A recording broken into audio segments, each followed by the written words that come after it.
Hi friends, இந்த வீடியோவில் நம்ம சூப்பரான ஒரு இன்ஃபர்மேஷன் பற்றி பார்க்க போகிறோங்க. அதாவது இந்த EPS 95 ஹையர் பென்ஷன் அப்ளை பண்ணவங்களுக்கு தேவைப்படக்கூடிய ஒரு முக்கியமான தகவல் என்ன அப்படின்னு கேட்டிங்கன்னா, அந்த EPS 95 ஹையர் பென்ஷன் அப்ளை பண்ணி யாரெல்லாம் அப்ளை பண்ணி எம்ப்ளாயர் தரப்புலேருந்து TXT ஃபைல் அப்லோட் பண்ணி அப்ரூவ் பண்ணியிருக்காங்களோ, ஸோ அவங்களுக்கெல்லாம் பார்த்தீங்கன்னா இப்போ 1 by 1 PF ஆஃபீஸ் தரப்பில் இருந்து அந்த டிமாண்ட் லெட்டர் அப்படின்னு ஒரு லெட்டர் இருக்குது. அந்த லெட்டர் வந்து அனுப்பிட்டு இருக்காங்க. டிமாண்ட் லெட்டர் ஜென்ரேட் பண்ணிகிட்டு இருக்காங்க. ஸோ யாரெல்லாம் வந்து ஹையர் பென்ஷனுக்கு அப்ளை பண்ணீங்களோ அவங்களுக்கு இந்த டிமாண்ட் லெட்டர் வந்துட்டு இருக்குது. ஸோ இந்த டிமாண்ட் லெட்டர் வராதவங்களுக்கு வந்து பார்த்திங்கன்னா கிளாரிஃபிகேஷன் ரிக்வஸ்ட் அப்படின்னு சொல்லி அதுக்கு ஒரு டிமாண்ட் அனுப்பிச்சிருப்பாங்க. அதாவது இவருக்கு இந்தந்த தகவல்லாம் வந்து எங்ககிட்ட இல்லை, மறுபடியும் வந்து அதுக்கான ப்ரூஃப் அனுப்புங்க அப்படின்னு சொல்லிட்டு ஒரு கிளாரிஃபிகேஷன் கேட்டிருப்பாங்க. ஸோ எல்லாமே ஓகே இருந்தால் மட்டும்தான் உங்களுக்கு டிமாண்ட் லெட்டர் வந்து ஜென்ரேட் ஆகும். சரி, இந்த டிமாண்ட் லெட்டர் அப்படின்னா என்ன, இந்த டிமாண்ட் லெட்டரில் என்னென்ன தகவல்லாம் கொடுக்கப்பட்டிருக்கும், இந்த டிமாண்ட் லெட்டரை எங்கே போய் டவுன்லோட் பண்ணுறது அப்படிங்கிறதுக்கான முழு தகவல் தான் இந்த வீடியோவில் பார்க்க போகிறோம். ஸோ நீங்கள் EPS 95 ஹையர் பென்ஷனுக்கு அப்ளை பண்ணியிருந்தீங்க அப்படின்னா கட்டாயம் இந்த தகவல் நீங்கள் தெரிஞ்சுக்கோங்க. சரி, வாங்க வீடியோக்குள்ளே போகலாம். ஓகே, முதல்ல ஒரு டிமாண்ட் லெட்டர் எப்படி இருக்கும் அப்படிங்கிறத நான் காமிச்சிட்றேன். ஸோ இதாங்க ஒரு டிமாண்ட் லெட்டர். இதில் பார்த்தீங்கன்னா first employee provident fund organisation அப்படின்னு போட்டிருப்பாங்க. அதுக்கப்புறம் டிமாண்ட் லெட்டர் அப்படின்னு போட்டு எந்த தேதியில் உங்களுக்கு இந்த டிமாண்ட் லெட்டர் அனுப்பப்பட்டிருக்குது, ஸோ அட்ரஸ் 2 வந்து போட்டிருப்பாங்க. சப்ஜெக்ட் வந்து பாருங்கள், deposit or transfer of due contribution with interest into pension fund in respect of அப்படின்னு போட்டு உங்களுடைய நேம், UN நம்பர் இதெல்லாம் வந்து கொடுத்துருப்பாங்க. அதுக்கப்புறம் அக்னாலஜ்மெண்ட் நம்பர் அப்படிங்கிறது நீங்கள் EPS 95 அப்ளை பண்ணும்போது ஒரு அப்ளிகேஷன் நம்பர் ஜென்ரேட் ஆகிருக்கும். ஸோ அதான் வந்து அக்னாலஜ்மெண்ட் நம்பர் அப்படிங்கிறது. அதாவது நீங்கள் அப்ளை பண்ணதுக்கு எகெயின்ஸ்டாக வந்து நீங்கள் இவ்வளோ தொகை டெபாசிட் பண்ணணும் அல்லது உங்களுடைய PF அக்கௌண்ட்லேருந்து ட்ரான்ஸ்ஃபர் பண்ணணும். PF பாஸ்புக் இருக்குது பார்த்தீங்களா, ஸோ அதில் இருக்கக்கூடிய பேலன்ஸ் அமௌண்ட்லேருந்து நீங்கள் ட்ரான்ஸ்ஃபர் பண்ணணும் அப்படின்னு சொல்லி ஒரு டிமாண்ட் லெட்டர் ஜென்ரேட் பண்ணுவாங்க. இதுக்கு நீங்கள் ஓகே சொன்னால் மட்டும்தான் உங்களுடைய PF பாஸ்புக்கிலேருந்து அமௌண்ட் டிடெக்ட் பண்ணிவிட்டு உங்களுக்கு எவ்வளோ ஹையர் பென்ஷன் கிடைக்கும் அப்படிங்கிற தகவலாம் அடுத்தபடியாக சொல்லுவாங்க. இன்கேஸ் உங்களுடைய PF பாஸ்புக்கில் அமௌண்ட் இல்லைன்னா அவங்களுக்கு எப்படி டிமாண்ட் லெட்டர் ஜென்ரேட் ஆகுது, ஸோ அவங்க எந்த மெத்தட் மூலமாக அமௌண்ட் வந்து PF ஆஃபீஸ் பே பண்ணணும் அப்படிங்கிற இன்ஃபர்மேஷனும் இதிலே கொடுத்துருப்பாங்க. ஸோ ஒரு டிமாண்ட் லெட்டர் நான் உங்களுக்கு காமிக்கிறேன். இப்போ இதில் வந்து பார்த்திங்கன்னா அப்படியே கீழே வாருங்க, மேடம் சார் அப்படின்னு போட்டிருப்பாங்க. ஸோ ஃபஸ்ட்டு இதில் வந்து ஜஸ்ட் பேசிக்காக நீங்கள் வந்து ஹையர் பென்ஷனுக்கு அப்ளை பண்ணியிருக்கீங்க, நீங்கள் வந்து எவ்வளோ கான்ட்ரிபியூஷன் வித் இன்ட்ரெஸ்ட்டோட கட்டணும் அப்படிங்கிறது எல்லாமே சொல்லியிருக்கோம் அப்படின்னு சொல்லியிருப்பாங்க. ரெண்டாவது பேராகிராஃப் ரொம்ப முக்கியம். அதாவது இவருக்கு என்ன சொல்லியிருக்காங்க பாருங்கள், it is further inform that the above member has ₹249,320 as balance in his provident fund account.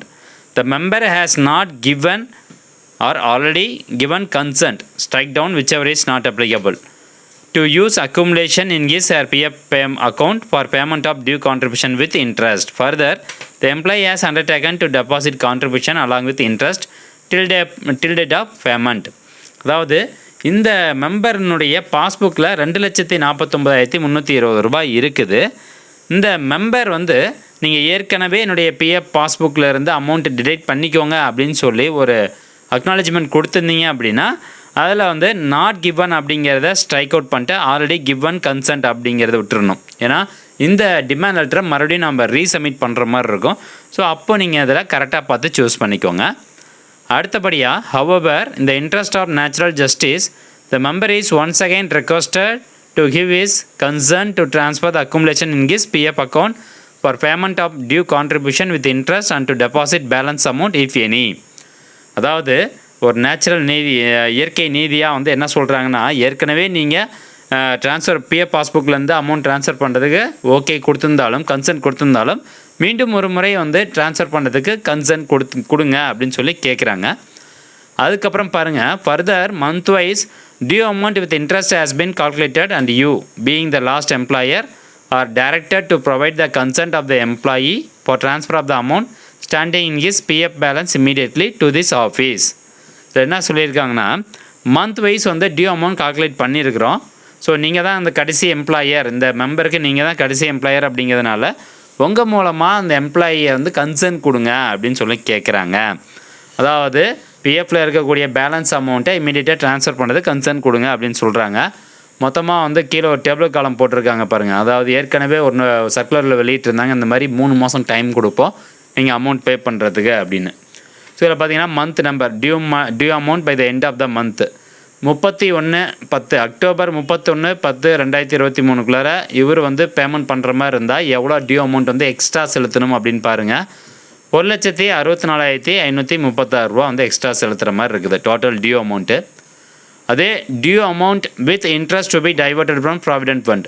இப்போ இதோடைய பிஎஃப் பாஸ்புக்கில் எவ்வளோ பேலன்ஸ் இருந்துச்சு? 2 லட்ச ரூபா கிட்ட இருந்துச்சு. 2,49,000 இருந்தது பார்த்தீங்களா. ஸோ அதனால் இன்ட்ரெஸ்ட் அமௌண்ட்டோட சேர்த்து பிஎஃப் பாஸ்புக்கில் 1,72,358 பிடிப்போம் அப்படின்னு சொல்லியிருக்கிறாங்க. ஓகேங்களா. ஸோ மொத்தமாக due amount with interest to be deposited எவ்வளோ அப்படிங்கிறது இங்கே கொடுத்துருக்காங்க. 1,72,358 இவர் வந்து பேமெண்ட் பண்ணுற மாதிரி இருக்கும். இன்கேஸ் இவர் வந்து நவம்பர் மாதம் பே பண்ணுறாரு அப்படின்னா எவ்வளோ பே பண்ணணும், டிசம்பர் மாதம் பே பண்ணுறாரு அப்படின்னா எவ்வளோ பே பண்ணணும் அப்படிங்கிறத சொல்லியிருக்கிறாங்க. ஏன்னா இன்ட்ரெஸ்ட் அமௌண்ட் அதிகமாகுது இல்லைங்களா.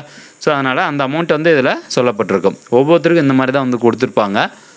உங்களுக்கு சப்போஸ் வந்து டிசம்பரில் தான் உங்களுக்கு டிமாண்ட் லெட்டர் ஜென்ரேட் ஆகிருக்கு அப்படின்னா ஜனவரி, பிப்ரவரி, மார்ச் இந்த 3 மாதத்துக்கு வந்து போட்டு உங்களுக்கு எவ்வளோ அமௌண்ட் பே பண்ணணும் அப்படிங்கிறத கொடுத்துருப்பாங்க. இப்போது இவருடைய பிஎஃப் பாஸ்புக்கில் வந்து பாருங்கள் அமௌண்ட்டு இருக்குது. ஸோ அதனால் வந்து பிஎஃப் பாஸ்புக்கில் வந்து டைரெக்டாக அமௌண்ட் டெலிட் பண்ணுறதுக்கு ஒரு கன்சர்ன் கொடுத்தா போதும். அதர்வைஸ் இந்த நபரோடது பாருங்கள், பிஎஃப் பாஸ்புக்கில் வந்து 0 பேலன்ஸ் மெயின்டைன் பண்ணியிருக்கிறாரு. 0 பேலன்ஸ் தான் இருக்குது. அப்படிங்கும்போது இவருக்கு எந்த மாதிரி கொடுத்துருக்காங்க அப்படின்னு பாருங்கள். இங்கே பாருங்கள், டோட்டல் டியூ அமௌண்ட் 4,996 நீங்கள் கட்டணும் அக்டோபர் மாதம். அது due amount with interest to be deposited 5,233 இவர் கட்டுற மாதிரி இருக்கும். இப்போது இவருடைய பிஎஃப் பாஸ்புக்கில் 0 இருக்கிறதுனால 0ன்னு போட்டிருக்காங்க. அப்போ இந்த அமௌண்ட்டை இந்த 5,233 அப்படிங்கிற இந்த தொகையை அவர் எந்த மெத்தட் மூலமாக செலுத்தணும் அப்படிங்கிறத கீழே கொடுத்துருக்காங்க பாருங்கள். The deposit will be made by the concerned member only from the bank account available in EPFO records through ECR functionality under POHW arrear option. Check drawn in favor of concerning regional PF commissioner. It is to be ensured that check should have following details on its back side. அதாவது நீங்கள் check வந்து submit பண்ணுற மாதிரி இருக்கும். அப்போது check அப்படின்னா check பின்னாடி எந்த மாதிரி தகவல்லாம் கொடுத்துடணும்னு கொடுத்துருக்காங்க. அக்னாலஜ்மெண்ட் நம்பரு, யூஏஎன் நம்பர் அல்லது பென்ஷன் பேமெண்ட் ஆர்டர் நம்பரு, உங்களுடைய பெயர், mobile number of the pensioner அல்லது மெம்பர், அதுக்கப்புறம் demand letter number and date. So எந்த டேட்டில் டிமாண்ட் லெட்டர் வந்துச்சு அதுக்கான நம்பர் அண்ட் டேட் அப்படின்னு கொடுத்துருக்காங்க. ஃபர்தராக பாருங்கள், அப்போ கண்டிப்பாக இவர் வந்து 5,233 செக் கொடுக்கணும். இந்த ரீஜனல் பிஎஃப் கமிஷனருக்கு வந்து செக் கொடுக்கணும். இதில் ஃபர்தராக ஒரு இன்ஃபர்மேஷன், முக்கியமான தகவல், member who had not submitted joint request has been allowed to submit the joint request with an undertaking from the last employer. The attached pro forma in terms of circular number dated அப்படின்னு போட்டு, therefore you are requested to kindly upload through employer portal in the joint request undertaking duly filled with the consent of member for diversion or payment of due amount with interest. இப்போது இவர் வந்து ஏற்கனவே joint request வந்து submit பண்ணலை, இந்த member who are not submitted the joint request அப்படின்னா இந்த circular படி நீங்கள் மறுபடியும் உங்கள் எம்ப்ளாயர் மூலமாக ஜாயிண்ட் ரிக்வஸ்ட் சப்மிட் பண்ணுங்கள் அப்படின்னு சொல்லியிருக்கிறாங்க. அந்த ஜாயிண்ட் ரிக்வஸ்ட் சப்மிட் பண்ணுறதுக்கு கீழே ஒரு ஃபார்ம்ஸ்லாம் அட்டாச்மெண்ட் கொடுத்துருக்காங்க, அதை பார்க்கலாம். அடுத்ததாக பாருங்கள், it is further inform that the joint option of the members for pension on higher wages is subject to payment of due contributions with interest within 3 months. If the due amount with interest is not deposited in due time, it will be treated that the member is no longer interested in option for pension on higher wages and accordingly the decision on the joint option shall be made. இப்போது இந்த joint option வந்து அந்த payment பண்ணுறோம் பார்த்தீங்களா, due contribution செலுத்துறதுக்கு 3 மாதம் தான் time. 3 மாதத்தில் திருப்பி கட்டலை அப்படின்னா அந்த நபருக்கு இன்ட்ரெஸ்ட் இல்லை அப்படின்னு நினச்சிக்கிட்டு அந்த பென்ஷன் ஆன் ஹையர் வேஜஸ் அவருடைய அப்ளிகேஷன் வந்து நிராகரிக்கப்படும் அப்படின்னு சொல்லிட்டாங்க. ஸோ இன்கேஸ் இந்த டிமாண்ட் லெட்டர் நீங்கள் மெயிலில் வந்து வரல அப்படின்னா நீங்கள் யாரெல்லாம் வந்து பிஎஃப்பில் ஹையர் பென்ஷன் அப்ளை பண்ணியிருக்கீங்களோ ஸோ அவங்கள எம்ப்ளாயர் போர்ட்டல் போயிட்டு செக் பண்ணி பார்க்கணும். கம்ப்ளைண்ட் ஹெச்ஆர்கிட்ட சொல்லி செக் பண்ணி பார்க்க சொல்லுங்கள், டிமாண்ட் லெட்டர் வந்திருக்கா அப்படின்னு. டிமாண்ட் லெட்டர் வந்திருந்தது அப்படின்னா உடனே நீங்கள் எவ்வளோ அமௌண்ட் பே பண்ணணும் அப்படிங்கிறத பார்த்துட்டு பிஎஃப் பாஸ்புக்கில் பேலன்ஸ் இருந்ததுன்னா கன்சர்ன் கொடுங்க. அப்படி இல்லை பேலன்ஸ் இல்லை அப்படின்னா செக் எடுத்து அவங்க என்ன அமௌண்ட் சொல்லியிருக்காங்களோ அதை செக் எடுத்து அந்த டீட்டெயில்ஸ்லாம் ஃபில் பண்ணி நீங்கள் சப்மிட் பண்ணி ஆகணும். ஓகே, இப்போது இது வந்து கீழே ஒரு அட்டாச்மெண்ட் கொடுத்துருப்பாங்க உங்களுடைய டிமாண்ட் லெட்டரில். ப்ரொஃபார்மா ஃபார் ஜாயிண்ட் ரிக்வஸ்ட், ஏற்கனவே நீங்கள் ஜாயிண்ட் ரிக்வஸ்ட் கொடுக்கல அப்படின்னா இந்த ஃபார்ம் பயன்படுத்தி ஜாயிண்ட் ரிக்வஸ்ட் மீண்டும் ஒரு முறை கொடுங்க அப்படின்னு சொல்லியிருப்பாங்க. அதுக்கப்புறம் எம்ப்ளாயருடைய அண்டர்டேக்கிங் கொடுத்துருப்பாங்க. தென் நெக்ஸ்ட் வந்து பார்த்திங்கன்னா ஆஃபீஸ் யூஸ்க்காக ஒரு பேஜ் வந்து இருக்கும். ஸோ இதில் நீங்கள் எதுவுமே ஃபில் பண்ண தேவையில்லை. இதெல்லாம் வந்து ஜாயிண்ட் ரிக்வஸ்ட் கொடுக்காதவங்களுக்கு தான். ஓகே ஃப்ரெண்ட்ஸ், இப்போது இந்த தகவல் கண்டிப்பாக உங்களுக்கு பயனுள்ளதாக இருக்கும் அப்படின்னு நினைக்கிறேன். இப்போ அந்த டிமாண்ட் லெட்டரை எப்படி நம்ம டவுன்லோட் பண்ணுறது அப்படிங்கிற தகவலும் பார்க்கலாம். ஸோ இந்த எம்ப்ளாயீஸ் ப்ராவிடென்ட் ஃபண்ட் ஆர்கனைசேஷனுடைய எம்ப்ளாயர் போர்ட்டல் வந்து ஓப்பன் பண்ணிக்கோங்க. எஸ்டாப்ளிஷ்மெண்ட் சைன்இன் அப்படிங்கிற பேஜ் வரும். இதில் போயிட்டு அந்த எம்ப்ளாயர்னுடைய யூசர் நேம் பாஸ்வேர்டு வந்து என்டர் பண்ணிக்கணும். என்டர் பண்ணிட்டு சைன்இன் அப்படிங்கிற ஆப்ஷனை கிளிக் பண்ணணும். இந்த வெப்சைட்டுக்கான லிங்க் நான் டிஸ்கிரிப்ஷனில் கொடுத்துட்றேன். சைன்இன் அப்படிங்கிறத கொடுத்தோன்னே பார்த்தீங்கன்னா இந்த மாதிரி ஒரு பேஜ் ஓப்பன் ஆயிரும். இதில் போயிட்டு மெம்பர் அப்படிங்கிற ஆப்ஷனை கிளிக் பண்ணிங்கன்னா கீழே அப்ரூவ் POHW ரிக்வஸ்ட் அப்படின்னு இருக்கும். அந்த ஆப்ஷனை கிளிக் பண்ணுங்கள். ஒரு 10 செகண்ட் லோட் ஆகும், வெயிட் பண்ணுங்கள்.